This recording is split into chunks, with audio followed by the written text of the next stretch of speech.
afternoon. Here is the national news from BGI TV Current. I am Moriwe Rabila Lawal. First are the major headline. TUC demand 200,000 naira, workers minimum wage.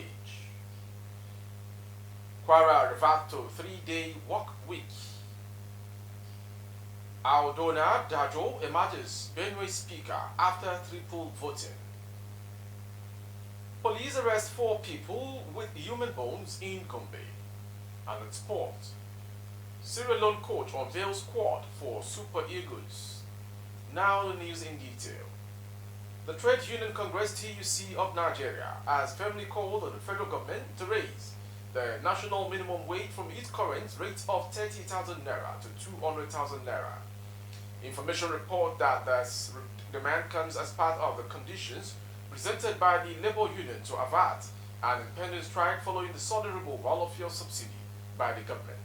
In a statement released on Monday and signed by TUC President Comrade Festus Oshifaso and Secretary General Comrade Nuhu Abatoro, the labor union outlined a list of additional demands. Among the demands, TUC is urging the government to revert fuel pump prices back to the previous rate of 195 naira while negotiations continue. The TUC proposal coincides with ongoing discussions between the federal government and the Nigerian Labour Congress (NLC), the country's primary labor body, regarding plans to suspend the impending strike action. And to the next story.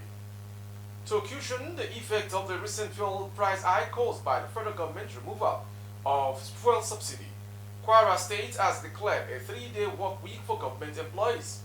The decision aims to alleviate the financial burden placed on states residents due to the sudden surge in fuel prices. Recall that Politics Nigeria recently reported that after President Bola Ahmed Tinubu declared that fuel subsidy is gone forever during his inauguration on May 29, petrol stations immediately increased the price of petrol from 197 naira per litre to 450 and 540 naira.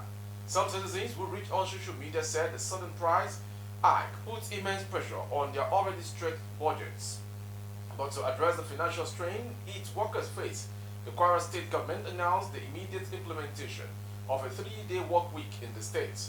Under the new schedule, the Kwara head of service, Susan Modupe Oluwole, said the government employees would only work 3 days a week, with the remaining 2 days designated as non-working days. Oluwole, in a statement by our Chief Press Secretary Murtala Atoyebi, said the state governor, Malam Abdurrahman Abdurazak, has directed that the workers be reduced from 5 days to 3 days per week for every worker. The head of service, however, warned the workers not to abuse the magnanimity of the governor, stressing that the regular monitoring of MGAs by our office would be intensified to ensure strict compliance. From Kwara to Benue, Honorable Aldonen Aisen Dajo has emerged as the newly elected Speaker of the 10th Assembly, Benue State House of Assembly, after controversy and 3 rounds of intense voting. Information report that the election, which took place on Monday, witnessed a chaotic scene as members of the Assembly engaged in heated shouting during the proceedings.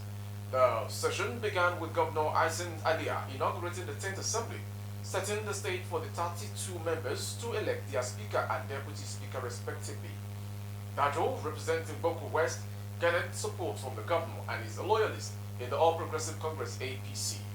On the other hand, Becky Opim, who represents Boko East, received the nomination from the pro-George Akume camp of the APC and enjoyed the backing of the state's working committee.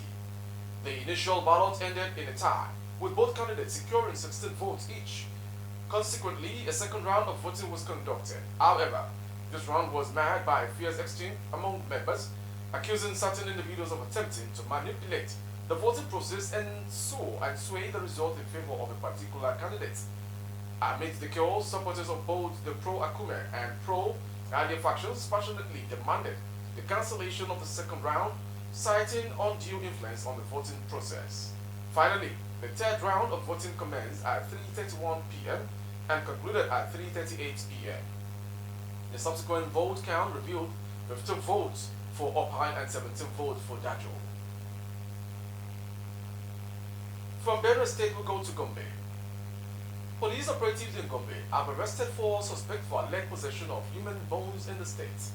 The spokesman for the State Police Command, Mahid Abubakar, confirmed the news to journalists on Monday in Gombe. He said the suspects were arrested following complaints from some residents of Taraba State. The spokesperson said one Issa Musa or Bali, local government area of Taraba State, came to Gombe State to meet one Al-Aji Awal of Gombe, who is now at large, through one of their friends that said Al-Aji will pray for them to see more success in their businesses. They said Awal collected a sum of 650,000 naira from the complainant. After the complainant didn't see improvement in their businesses, demanded the return of their money. Following the demand for their money, Awal referred the complainant to 165-year-old Ibrahim Adamu of Duku LGA in Gombe State, and since then, Awal had been on the run. During the investigation, one Ibrahim Adamu of Bagadaza quarters, Gombe, was also arrested at Awal's house with some traditional charms, sands from the grave, one white cloth, and human bones which they used for their devilish work. From Gombe, we go to the quarters of Sports Story to end the national news. Sierra Leone head coach John Kesta has announced a 38-man provisional squad for the 2023 Africa Cup of Nations qualifier against the Super Eagles of Nigeria. The encounter, which will be played at the Samuel Kenyon Doe Sports Complex in Monrovia, neighboring Liberia, is slated for June 18. The facility provided by Sierra Leone in Bow City was rejected by the Confederation of African Football as it was not up to standard. Some of the players named in the squad by Kesta include England-born former Premier League star and current Wigan defender Stephen Coker, Kamel Conte, Al-Aji Kamara, Idris Kano, Lamin Conte, Mohamed Kamara, and Daniel Karim. The gaffer is expected to cut down the list before the game. The Lone Stars are currently third on the Group A table with 5 points from 4 games. K-Stars charges are 0.4 behind leaders Nigeria and 2 adrift of second-place Guinea-Bissau. Sierra Leone need to win the game to keep their dreams of making it to Cote d'Ivoire 2023 a reality and alive. Nigeria won the reverse fixtures 2-1 at the Moshood Abiola International Stadium, Abuja. That ends the national news from BGI TV Current this hour, but before we go, some major headlines. TUC demand 200,000 naira workers minimum wage. Subsidy removal, Kwara reverts to 3-day work week.